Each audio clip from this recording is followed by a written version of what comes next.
Today we're going global. Liz and I are thrilled to welcome Doctors Christian and Caroline Heim joining us from down under. These renowned experts from Australia are unveiling groundbreaking insights from the world's largest study on long-term relationships. Get ready for a deep dive into what really makes love last. We'll explore the power of commitment, the role of altruism, and why shared values are part of the bedrock of strong partnerships. But it's not all roses. We're also tackling the thorny issues that challenge modern relationships head on. From the mental health crisis to the paradox of isolation in a connected world and the dagger of hyper-individualism. Whether you're single, coupled, or somewhere in between, this episode promises to reshape your understanding of love and connection in today's world. Dr. Christian Heim is a psychiatrist, clinical director in mental health services, and senior lecturer at the University of Queensland. A Churchill Fellow, he specializes in preventative mental health, trauma, and couple therapy. Christian co-authored Resilient Relationships with Caroline Heim. Dr. Caroline Heim is an associate professor at Queensland University of Technology, a global authority on theater psychology. She's published 2 books and numerous articles. Caroline is an experienced empirical researcher and international keynote speaker. She's a former New York Theater Professional and Drama League Award winner. We hope you enjoy the show.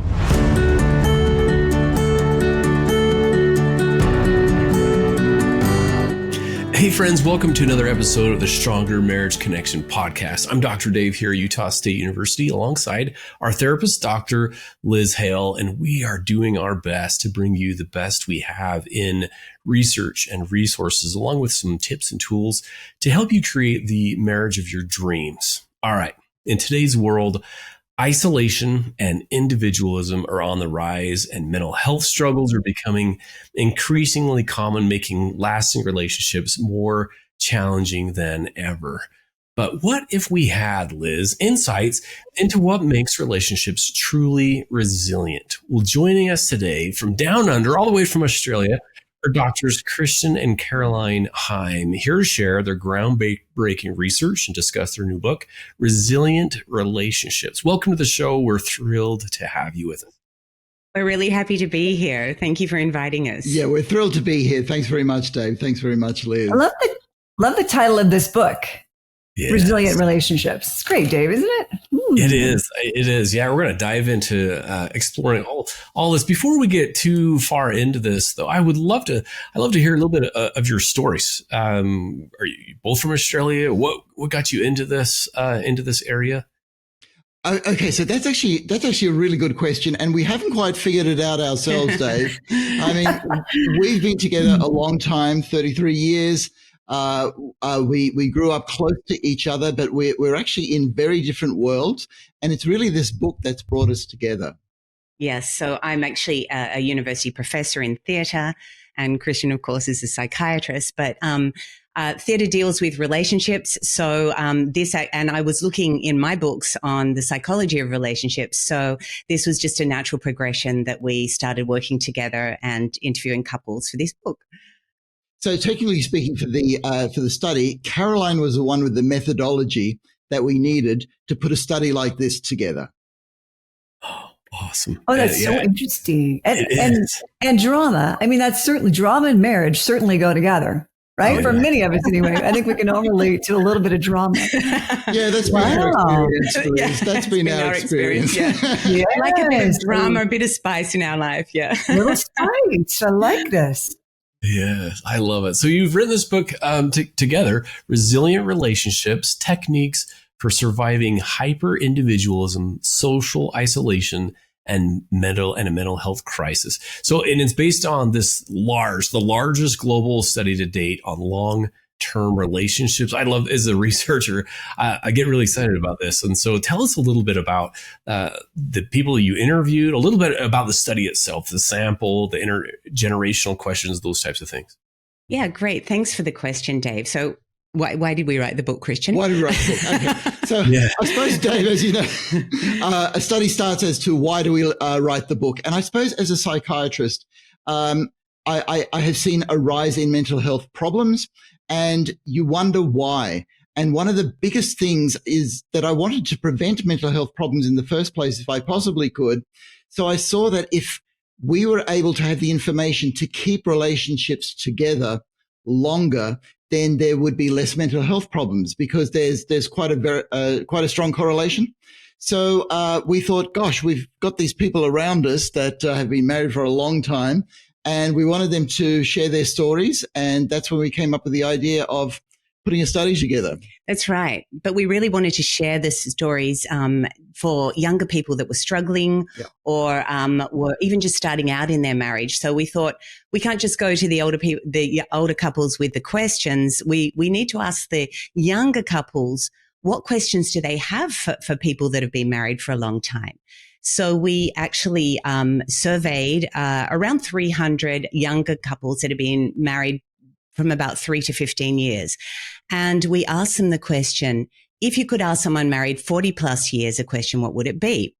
And they came up with one major question. There were a few questions, but there was one that really stood out overwhelmingly. And that question was, what is your glue? What is your secret? How do you do it? How is it even possible? We can't keep a relationship together for 40 days, let alone 40 years. Tell us your secret. Tell us your secret. And then obviously we had to recruit some couples that have been married for 40 plus years to ask them that question and some other questions. So we actually ended up recruiting 1,112 coupled individuals from 52 different countries. And I actually had the privilege of doing some in-depth interviews with them. And then surveying some of them to ask them that question about the glue, about the secret, and also some other questions. What an ambitious study, my friends. Yeah. It did take 5 years. I can only imagine it took 5 years. That's actually impressive that only 5. I'm so eager to hear the results. What did you find out? So what are the top secrets of marriage longevity? Ta-da. Ta-da. Come on, give it to them. Drum roll. Yeah. Okay, so we actually came up with 17 secrets to marriage longevity, but there were really 3 that were outstanding in that group that the majority of the people answered. So number 1 was commitment. Number 2 was altruism. And number 3 was shared values. So commitment is not a surprising finding at all. It's in a lot of the literature. Commitment, what can you give our working definition of that for the book? Yeah, so when we looked at commitment, a lot of people think of commitment as a one-off set of vows that they said sometime in the past. But commitment is actually more than that. Commitment is a day-to-day availability and actually responsiveness. So you've got to be a person who's there every day for your partner. So commitment is more than just that historic vow thing. Yeah. Yeah. When the couple said commitment, they didn't say it lightly. Okay. They said, oh, look, it's been really tough. And I'd actually like to share a little story about one of the couples that had a rough trot through their life. I don't know if you have that phrase in Australia, have a rough I love it. They had a rough trot. So the wife actually said, we've been to hell and back again. And then we definitely have that phrase. So they talked about how they had suffered from childhood sexual abuse. They'd had poverty and bankruptcy at some point in their life. They went through infertility. The husband had workplace PTSD. They were still struggling when I interviewed them. They'd been married for just on 40 years. And the wife said, look, it would have been very easy to walk away, very easy to walk away. But it was actually the adversity that strengthened our commitment. So they hung on to the commitment and they drew together to become, stronger through the commitment, which was, I think that's just a really great example of how adversity strengthens commitment. Yeah, and I just want to add that kind of feeds straight into the title of our book, Resilient Relationships, because resilience is tested and actually made stronger through adversity. And look, a lot of the younger people that I take care of in my clinic, they sort of feel that a marriage has got to be all good and roses, and problems can't be there. But anybody who's actually been through it will know that there are a lot of problems, but it actually makes you stronger. And there's that wonderful feeling of being closer together after having gone through adversity. Yeah, so that's number one. And number two is altruism was actually quite a novel finding. You don't actually find that in much of the literature on long-term relationships. So adversity, Christian? Altruism. Sorry, altruism. Okay. Altruism, Christian. Yeah. So altruism is basically the ability to be able to give for somebody else's benefit without return for yourself. And look, Caroline just mentioned there that it was a novel finding. And I just want to say something about that because this has come up new. And this is actually why we felt the need to contextualize the book into today's problem. Because the word commitment, let's say, they've been doing these studies since about the 1930s, but commitment came up in the 1980s. And that kind of makes sense because the divorce laws changed in the 1970s. And people go, whoa, we need commitment if we want to keep these marriages together. Whereas now commitment is still important. But in this age of hyper-individualism, which is something I'll get to, people sort of say, well, we actually need people to be giving to each other, to be able to be there for somebody else, to be altruistic in this age of solipsism. That's right. Yeah, so yeah. I actually like the definitions the couples gave of altruism. They said putting yourself on the back burner, promoting your partner, getting your own ego out of the way. And for me, the really interesting thing with this finding was that there was a lot of couples that had different personalities. And of course, the literature shows that if you've got different personalities, it's a little bit of a harder ride in marriage. But for these couples, they said, we've got different personalities, but we're still very altruistic. And it was just really lovely to see them really giving to each other. And the word sacrifice actually came up quite a lot too, which was not a very happy and comfortable word in our society. So they sacrifice big things for each other, like their jobs, their careers, their country of origin, but even the small things. And I love this, like they'd sacrifice their sleep or their me time. Yeah, so that's altruism. And then the third aspect is shared values. Yeah, and I suppose in the States, you guys must find that values and value clashes are just becoming a bit of a thing these days. So what the couples tell us is that if they're able to share their values, or not even share their values, but come together and then forge values for themselves, what they decide is together important in life, because we all have our backgrounds, we all have our opinions, we all have what drives us in life. But if we can actually forge something together, then through shared values, couples over 40 years, they forge a shared identity. Yeah, and the values was things like, obviously, shared political values, religious values, moral values, cultural values, family, parenting values, a whole range of different values. But that was part of their glue, very important to them. So that's it. That's the top three. Did you want to go through all 17, Dave? No. Yeah, that's right. That's right. I'm actually going to buy the book. I'm a big time reader. And so I'm absolutely going to buy the book and discover the others. So you talk a little bit about, you mentioned about contextualizing the book for today's issues, for today's audience. What do you mean by that? Because we're plagued with mental health and isolation, all this. What have you done unique in that context for your book? Okay, so as you know, Dave, when you put a study together like this, you look at the studies that have gone before. And Caroline did our literature review. So she was a person who read all the studies going back to 1938. And then she says, well, the way that I'm going to understand this is through some books about the history of marriage and what was going on in society at the time, so that people's personal histories and the histories of their culture and country kind of stay together. So it's been about 10 or 15 years since a big study in this area. And we needed to look at, well, what's happening in our society right now? And I don't know about you guys, but we've got a society of change down here in Australia, sort of lots of different identities, moving through lots of different ways of doing life, lots of different ways of interacting with people. And there are all these things that they're pushing against this idea of a relationship. And so to look at what the context of today is. Firstly, being a psychiatrist, the mental health crisis was one of the things that I wanted to talk about, because very strongly I believe that having a good relationship is protective in that. And then the second thing is social isolation. And the world over, we're getting lonelier, Dave. We're living by ourselves, Liz, more and more, and it just pulls against this idea of relationship and this idea of well-being in ourselves.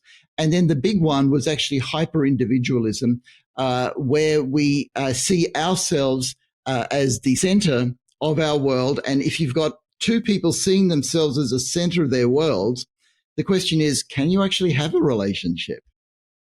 Yeah. Oh, this is fascinating. So you, as a psychiatrist, you would see individuals, right? Not couples so much, correct, Christian? Come in. So I do mostly individuals, yes. And I see people with a full range of things. I get them into hospitals for schizophrenia and bipolar disorder, but also addictions and anxiety. But I ended up working with couples where their mental health was a big part of the equation as to why they were having problems in couple therapy. So I got to see there a lot of these different dynamics. And so I would see the couples and what they were going through. And it was just so admirable to see how people would keep their relationship together. In contrast to, let's say, the younger adults who were in this age of hyper-individualism that were trying to work out, how do I make it myself? What does it mean to be myself? Mm-hmm. Mm-hmm. I can almost imagine just the contrast. Wow. So hyper-individualism. Okay. Yeah. So what is that, and how does it affect relationships, please? Can we just take this a little bit further? Yeah. Hyper-individualism. It's a very interesting area because for over a century, particularly in the USA, individualism has been very strong, where we look at people as heroes of their own lives and contributing the best that they possibly can. So if we go to hyper-individualism, that means extreme individualism, beyond individualism, more than individualism.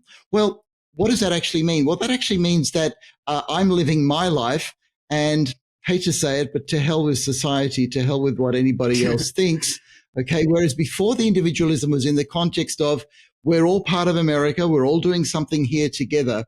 Whereas hyper-individualism is going beyond that to look to your own ends. And so our working definition is that hyper-individualism is extreme individualism that values self-choices and self-judgments so that you form a self-informed story of your life. It's a bit of a mouthful, but yeah. All right. So Caroline goes so on. In other words, yeah, a very biased story.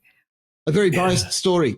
Well, but in a way, it's an outgrowth of our prosperity, because economic philosophers 120 years ago thought that we would prosper in the 20th century. And they were wrong because they didn't know how widely we would prosper. It's just amazing how much the world, but particularly the USA, has prospered. And because of that, we're able to fulfill more and more of our needs.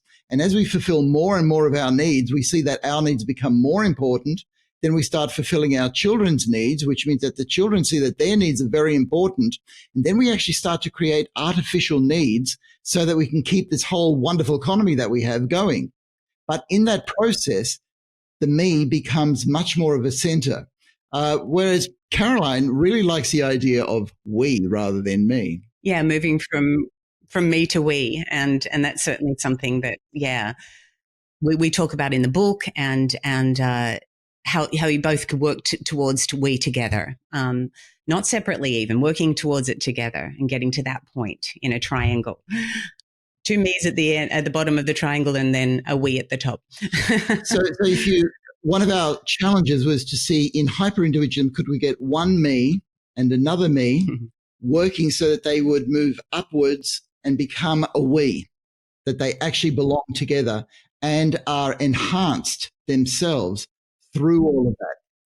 which we call together actualization. Actually, we've That's, taken it from Maslow and thrown that in there. that's a beautiful thought. Yeah, I love that. Yeah. I do. I love that. Wow. I need to write that. So I'm going to be listening to this episode myself, taking notes again. The hero of our own lives. Talk about poison. I mean, and altruism being really the exact opposite of that thing. And hey, these happy, resilient couples are not, it's not about me. And if I focus on me, literally, I can't even see you or your needs. So this is fascinating. Couldn't agree more with, it's such a good way of putting it. Such a good way of putting it, David, because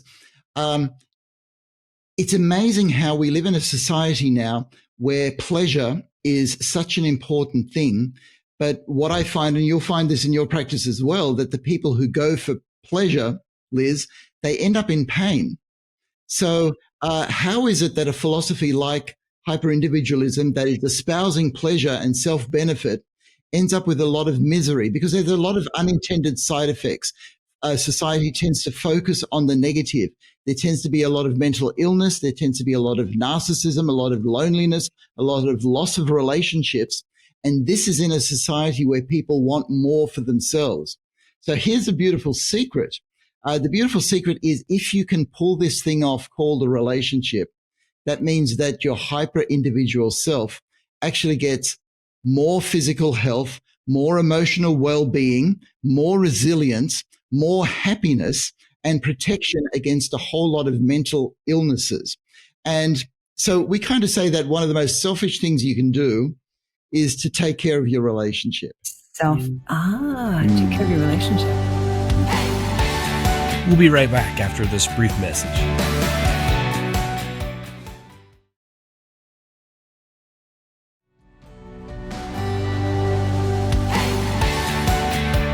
And we're back. Well, let's dive right in. I love that. You mentioned it a little bit with the relationship between mental health and marriage and relationship. What else are you finding there? Those you mentioned the correlation between that. Have you seen examples of that? Yeah. So this actually took a lot of research because we live in a society where we see that mental illness is rising. And aside from just better treatment and changed definitions, there is an actual rise in mental illnesses. And along with that is a decline in marriages and an incline in divorces. And so I wondered if there was any direct correlation to be found there. So one chapter of the book looks at that relationship. And the relationship is what we call reciprocal. So one to another, affecting each other, just like in a relationship. If you have poor mental health, that means that you're more likely to divorce. You don't have the energy to put into the effort that a relationship actually needs. And you're less likely to find a relationship in the first place. But a good relationship will give you all those benefits that I talked about before and will actually be good for your mental health. In fact, it's so good for your mental health that if you want to cure somebody's addiction, you can do couples therapy on them. If you want to cure their depression, you can do couples therapy on them. Because if you improve the relationship, you actually improve all these other mental health issues in each individual. And that's amazing. I find that absolutely amazing. It is, yeah. So it's what we call a reciprocal relationship. And both of you would be familiar with the term attachment. I'm not sure how many of your listeners would be familiar with attachment theory, but attachment underlies a relationship self-evidently, but we're finding that attachment underlies our mental health because we are social creatures. And we're not just talking about a couple relationship, but your attachment to your parents is good for your adolescent mental health. Your attachment to your peers is good to keep away from substances. Your attachment to your teachers is good for a transition in school. An attachment to your friends is good throughout all of life. And there are studies behind every one of those that I'm talking about. So we are social creatures. We need each other. And that's what makes our relationships and our mental health resilient. Wow. I'd love to clarify something, Christian and Caroline, if you don't mind. So I think you were saying the most selfish thing you can do for your marriage, was it? Most selfish thing you can do for yourself is to work on your marriage. Maybe that was it. Was that the line? Is to work on your relationship. Yeah, is to work. Yeah, the most selfish thing that you can do for yourself is to nurture your long-term relationship, is actually the phrase that we use in our book. That's beautiful. That's beautiful. Because otherwise, as you said, the focus on pleasure just leads to pain. So then I would replace the focus on pleasure with the focus on partner or other, or what's my new focus? If it's not going to be pleasure. That's lovely. Yeah, that's lovely. Yeah. And being altruistic and putting their need, it gets to our second finding again. Yeah. Yeah, it does. And also, rather than pleasure, encouraging people to go for long-term contentment, which means those times in a relationship when you're just reading a book together, eating a meal together, complaining about the relatives together, whatever you happen to do together. Even arguing leads to long-term contentment. Yeah. Because all of these, the couples that we interviewed were not all happy. Like, oh, we're happy, we've made it, and all of that. They struggled, and some of them were still struggling, but still together. Yes. Isn't that just refreshing? This is real life, right? We want to keep it real here on Stronger Marriage Connection and in your study. There's so much to your book. Were there any findings that stood out for you in addition to these main findings, these top 3 that we've mentioned? What else were the surprises, Christian and Caroline? Okay, well, actually, there were quite a few surprises. I'd like to share 2 of those. One of them was on arguing. So we asked the couples, do you argue? How often do you argue? Has that changed over time? And how do you negotiate arguing together? And we had about 10% of the couples that argued regularly and about 3 of the couples daily. Actually, I had 3 of the couples argue all the way through the interview.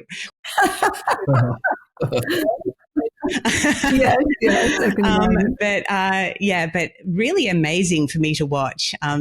Great modeling for me. And then there was another 10% that didn't argue at all. So they were not arguing. They said to me, "We have never had one argument in our 45 years of marriage," and they wore it as a badge of honor. And then, of course, there was everything in between. And then, for me, the really interesting thing about the arguing was that the couples actually negotiated their own kind of style of arguing by the time they got to about 40 years. So they said, okay, this is the way, one of the couples said, this is the way we do conflict. So they'd taken from their own modeling from their parents and they'd adjusted and they worked out by that point how they would do conflict. And that was lovely. And the other finding I'd like to share was the interviews went from about 45 minutes to sometimes up to 2 hours. And I had to build up a lot of trust and rapport with them to ask them the big question at the end, which was there anything that threatened to tear your marriage apart but didn't?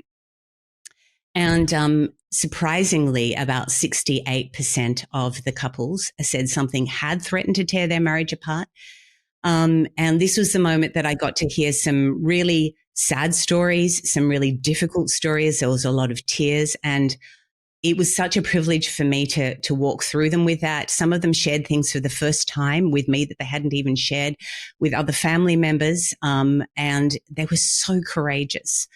And some of the stories were difficult to hear. So the 3 main threats to the marriage that they came out with was, number 1 was the death or disability of a child. And there were some very harrowing stories there. There was homicides of children and everything. It's just hard when I think about some of those things. And then the second one was infidelity. And number 3 was chronic mental illness in one of the partners. Yeah, so that they were some other standout findings for us. Yeah. Wow. In the book, you have techniques, you say, to help relationships. Where do these techniques come from, and can you describe some of them for us? Yeah, okay. Thanks for the question, Dave. The book is actually written for couple therapists as well as for couples themselves. And therapists are always on the lookout for techniques. Always on the lookout for good techniques. And the thing is that you can learn a framework for doing couples therapy, and there's a bunch of techniques that goes with that therapy. But what I found in my practice is every couple that's in front of me is different. And some just have different framework that you need to work with. But sometimes you go, oh, I wish I had a technique just for that. And so what we did was we looked at all the comments that the people gave us, and some were just really insightful. Okay, so I'll give you a few techniques. There was a lot of people who said, she is my rock, or he is my strong foundation, and things like that. So for people who are concrete thinkers and like rocks, I as a therapist would sort of say, okay, I want you to carry a rock with you in your pocket as a reminder of what this person means for you and what this person is for you. And then to go to the other extreme, an abstract technique, there are a lot of people, okay, so there's one couple who said that younger couples who break up are shortchanging themselves. They ought to go for gold. And they said to go for gold, you've got to go through the hard bits of your relationship so you get to the other end. So I looked at that comment. I thought, oh, there's gold in that comment. And yeah, look, sometimes I think that Caroline and I have a more difficult relationship because we have different cultural backgrounds. And when you have different cultural backgrounds or different socioeconomic backgrounds, or there is something that's impeding on your relationship, a lot of people mourn, you know what, our relationship is harder. And you can get resentful about that, or you could go for gold. Now, we've just had the Olympic Games, and if you look at the synchronized dives where people get graded on how will they do something together, if they do a more difficult dive, they get more points, it looks more beautiful, and there's more satisfaction. So if people have difficult relationships, as a couples therapist, I tell them, you've got the opportunity to go for gold. Have a deeper dive into your relationship. A deeper dive, yeah. Which we have. Yeah, that's right. So we laugh about that, and that's actually very good. And there's another one that the thing is to get people to see each other's point of view. And as a therapist, we're all taught to listen. But what I found throughout the comments was that there were a lot of couples that had different ways of seeing each other's point of view. And so we learned a lot through that as well. We did. We learned an incredible amount from these couples. To listen. Yeah, I know. I listen for a living, and I'm still poor at it, I feel like. You cannot stress that enough, can you? This is just so great. Yeah, just on that, Liz, I just love your passion for listening because I really believe that if we could all listen to each other, we could solve the problems of the world. But really listen to get to understand and see the world from each other's point of view. It just seems to be so hard to do, as you say. Christian and Caroline, do you have other practical tips for couples that might be listening right now, where they could take action this very moment? What would you describe to all of us? Let me take a story from one of the couples, because Christian brought up point of view. Yeah. One of the couples were from Zimbabwe, and they'd been married for 46 years, and they were professional ballroom dancers, and they were still dancing together professionally. But to become professional ballroom dancers, you learn your own steps, but you actually have to learn the other person's steps too. You have to learn to dance their steps. So they were talking about this and saying how they use that when they're in conflict situations. They learn to dance each other's steps. They stop in the middle of the conflict and say, okay, let me see what your point of view is. Let me dance your steps for a little bit of a moment. And so Christian, again, turned this into a technique to use for couples that are in conflict situations, to stop and say something like, okay, even in your mind or just verbally, what's it like to dance your steps? Let me put myself in your situation, see it from your point of view. So that's just, there's many, many techniques, but that's just one that I just was so touched by, this lovely professional ballroom dancing. And they had such an incredible relationship. They argued quite a bit too, but they had sorted it out on the dance floor. So then when they went off the dance floor, they sorted out their conflict through their dancing, which was quite lovely. And we actually like to do a bit of dancing. And Dave, I don't know about you, but dancing the steps of the woman is actually quite difficult because you've got to go to a mirror image and you've got to say, oh, is that what you're doing? And it's very, very difficult. And it really is just as difficult to see life from somebody else's point of view or to see an argument from somebody else's point of view, because while you're arguing, just like while you're dancing, you're concentrating on your point of view to say, this is what I believe, but to sort of stop and go, oh, I got to turn around and see it completely differently. That's actually really hard, but really rewarding. Yeah. Yeah. Man, I couldn't agree more. This listening for understanding, having compassion, seeing things from their world, even if you disagree, learning to see it from their perspective and slowing down our reactions to that. I love that. Are there other examples or stories of couples who've used a technique and maybe turn things around that you can share with our listeners? Loyalty blanket or? Relationship sculpting. Oh, yes. There was one couple.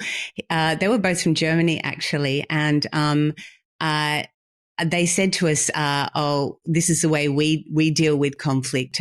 We've all got pointy bits and we need to rub up against each other to rub off the pointy bits to get closer. So you turned that into a technique. Do you want to share that a little bit? Oh, well, okay. So sometimes we do demonstrations and workshops. And I will actually stand there with my elbows out while Caroline comes with a towel to just sort of get rid of that pointy bit. Because let's say when we're socializing, let's say people from my culture can be a bit too direct. So Caroline will say, well, let's just sort of get rid of that pointy bit just so that things just go a bit more smoothly. And in each way, we found that couples, and we find it in our own relationship, you bend and you change to become more like your partner. And aside from becoming more like your partner, there is this idea of becoming better, of doing things better for all people, so that you actually end up becoming a better person through some of the pointy bits that your partner may be rubbing off, which may even include some criticisms along the way, Yeah, that's great. Thank you. I got my share of pointy bits. I don't know what you did. Dave doesn't really have any, actually, but I certainly do. Yeah. Do. Wow. So much wisdom from these couples. Yeah. Oh my goodness. I just am in awe listening to you. I can only imagine the thrill, the honor of sitting with these open hearts, people that were so honest and real about life. Caroline and Christian, you're not going to be the same. I don't think that I am either after I look at this book. Where can listeners, pardon me, Christian? No, that's right. I just wanted to say what you're saying is exactly right, Liz, because as you know, it's a real privilege to hear these stories, to get close to other people. And it does affect you. It affects our relationship. Yes. In fact, we have benefited tremendously from all of this. So all of these stories, there was always something that I'd learned in each interview. Did you want to talk about the arguing? Oh, yes. I'll definitely share that one. So that is probably one of my main learning points. So that I learned from the couple. So I am actually bit of context. I come from a family that is very avoidant, my family of origin, and would never argue. I never heard my parents argue. So we went into our marriage and we argued. And of course, it's the normal thing. End of marriage, terrible, terrible, terrible. Yes. And Christian, from a couple therapist perspective said, no, it's okay to argue and all of that. I didn't believe him. It wasn't until I interviewed the couples and saw actually a Democrat and a Republican. One was a Democrat, one's a Republican, arguing all the way through the interview, but still together, so strong. So respectfully and healthily arguing that I realized that, wow, this is really this is actually, like Christian said, gold. They actually were going deeper in their relationship. They knew each other so very well. So that's something that I learned tremendously from the couples. And so I'm actually not adverse to healthy arguing now. I mean, no one likes arguing, but I'm talking about healthy arguing. So Yeah, I get it. Yeah. I guess not nearly as alarming. Like you said, some of those younger couples are like, oh my gosh, we've got to have glory days, right? Rosy days, or something is terribly wrong. Maybe I married the wrong person. Yeah. So I so love that you bring that up. Okay. So Caroline, Christian, where can listeners find you? This incredible new book and other resources that you offer. Okay, so you can get our book, Resilient Relationships, on Amazon.com, of course, and on all the other bookstores that are around. But we do have a website, drchristianheim.com. So that's Dr. DR, then Christian is in the religion, then HEIM.com. And on that website, we do have a link to the book there too, but we also have lots and lots of other resources, particularly on mental health issues and some relationship material too. We have got blogs. We've got a mental health podcast. We have a YouTube channel and all links to Instagram and LinkedIn and all of that are all on that website. So that's the point of call for finding material and lots of resources, lots of blogs and that on. Yeah, we do too much, Liz. It's one of the things that we argue about. Yes. That is, so it's a bright blue cover, right? Bright blue cover. It is a bright blue cover with a couple standing in front of the clock. Yeah. Yeah. That is great. You can tell just from talking with you two, you can tell just the passion, the genuine passion that you have for this area, for helping people genuinely, for providing the research, the resources for couples. We're going to put all of these links for our listeners in our show notes. So it's Dr. Christian Heim. You said .com, is that right? Yeah. .com. Okay, we'll put that in there along with the other links. We'll go to your website. We're going to put them in our show notes because we want our listeners to be sure they have access to all this great information. All right, before we let you go down under, because it's morning right down there. It is. We have a couple of questions that we ask all of our listeners. The first one is this: after the name of our podcast, Stronger Marriage Connection, what do you each feel? I have a little sense of how you might respond, but what is each of your answers to a key to a stronger marriage connection? You want to go first? You want me to go first? Yeah, you go first. I found that the couples that work best in the therapy that I do are able to fill each other's needs. But to that, I want to add, there's a myriad different ways of doing it. There are no formulas. There is no relationship like yours. However, you fulfill each other's needs.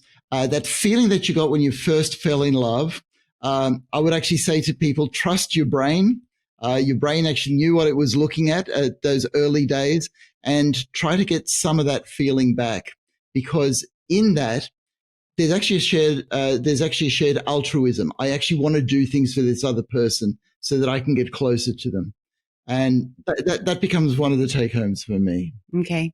Oh, love it. Yeah, Caroline, what about you? What's the key to a stronger marriage connection? Well, I actually think the key is, particularly people from an avoidant background, not being afraid to argue. So just jumping in there because you do go deeper. You do know each other more. There is something, it's tough. But if you can come out the other side having healthily argued, obviously learning techniques of how to healthy argue using humor and using touch and all of those wonderful things for healthy arguing.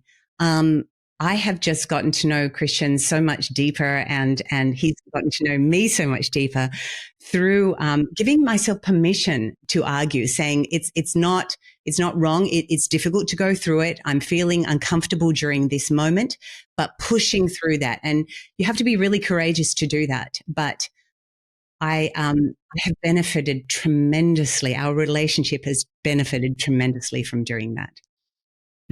Love it. Love it. Then our next question, final question is, what do you feel like is a takeaway of the day? Our discussion has been awesome. I know I've benefited personally from this. Is there a message that you want our listeners? We call it our takeaway of the day. We'll start with you, Caroline.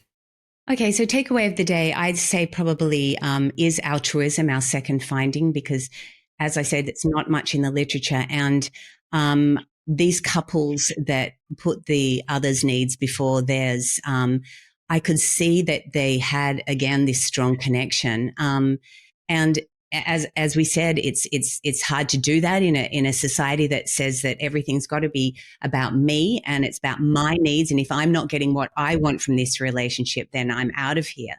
But as many of the couples actually said, it's much easier to walk away and than to stay and fight for your marriage, you and me against the world, basically. But I just share a quick little story here with one of the couples on how they did altruism. She was from Australia and he was from America, and they had a lot of in-law influence in their relationship, but they decided from the get-go that they would be very altruistic and be caring and loving to each other, and that was going to be their glue. So they'd get up every morning and they made it a competition. Who would make the bed first? Who would take out the garbage? Who would unstack the dishwasher first? And if the one got there first, I won for our relationship, though. And I mean, that is very aspirational. I have certainly not got there. We have certainly not got there. And I tend to lose all the time in those conversations. So not true. I'm much more selfish than you are. So that was something for me to aspire to. But yeah, so I'd say altruism, trying to put the other partner's needs above yours is such an important aspect from our study, particularly. Yeah. Yeah, I love it. Christian, what about you? Look, I'm actually going to go to the opposite of Caroline, because Caroline actually took one of our most important findings, and it is probably our most important finding. But I was actually struck that there were 17 different key elements that we just found, and we could have gone on and found more. And I suppose for me, the key takeaway is it doesn't matter how you do it. There are different ways to do things. However your relationship works is the way that your relationship works. Don't feel that you've got to find a formula. But the key to me is that your relationship is your greatest asset. And that means that it'll take some nurturing. It'll take some investment. It'll take time, energy, and effort. But gosh, it's worthwhile. Man, well said. I love that. I think that you're talking about, rather than a prescription approach, is a principle approach, and how you apply these 17 in your own relationship is going to look different. So not comparing your relationship to someone else's. I absolutely agree. Yeah, Christian, thank you. Liz, what about you? What's your takeaway of the day? I got to tell you, Dave, you know what I'm really happy to hear Caroline and Christian say is that it's benefited their marriage, because this 5-year study, I doubt there was a lot of income they were getting from this study. There was a lot of giving and listening and noting. And so I'm so pleased that there was this flip effect of blessing your own marriage. Really happy to hear that for you. And another takeaway, I mean, one of my favorite events with the recent Olympics was synchronized diving. And I'd never thought about it, to go for the gold, that the more difficult, the more points, the more opportunity for gold. I thought that was just brilliant. Dave, what about you? What's your greatest takeaway from our time together here with Doctors Christian and Caroline Heim? Yeah, this has been really so helpful. Thank you at so many levels. I love this idea of, I'll call it search inward, turn outward. That's how I like to think of this. Search inward. What are my values, and what are our values? And then turning outward with that altruism, and what can I do for my spouse or my partner today to make their day better? It's this outward mindset, really, of thinking about the we rather than the me. I haven't heard that term hyper-individualism, but man, I think that's spot on. I feel like that's like the number one killer, right, in relationships today, is this focus on me, individualism. Absolutely. So, wow, super helpful, super beneficial. Thank you so much, Doctors Christian and Caroline Heim, for coming on today. Thank you so much for inviting us. This has been a real treat for us. Thanks, Dave, and thanks, Liz. Yes, thank you so much. What a privilege to talk to you, both amazing professionals at the university and in your own practice, Liz. Such a privilege for us to be part of the greater work that you're doing in that marriage connection area. Yeah, thank you for this podcast. Yeah, what you're doing for people is just amazing. You guys are very, very kind. Well, thank you, my friends. And thank you to our listeners. That does it for us here at the Stronger Marriage Connection podcast. We'll see you next time. Yep. And the honor has been all ours. Remember, it's the small things that create a stronger marriage connection. Take care now. Thanks for joining us today.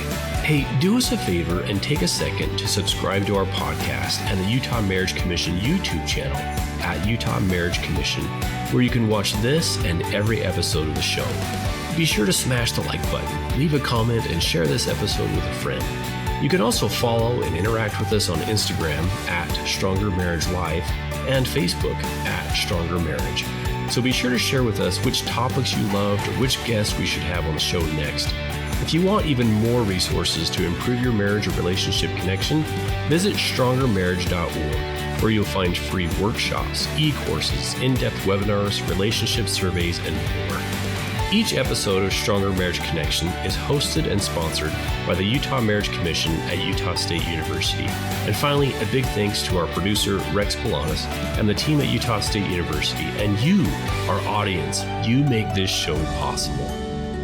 The opinions, findings, conclusions, and recommendations expressed in this podcast do not necessarily reflect the views of the Utah Marriage Commission.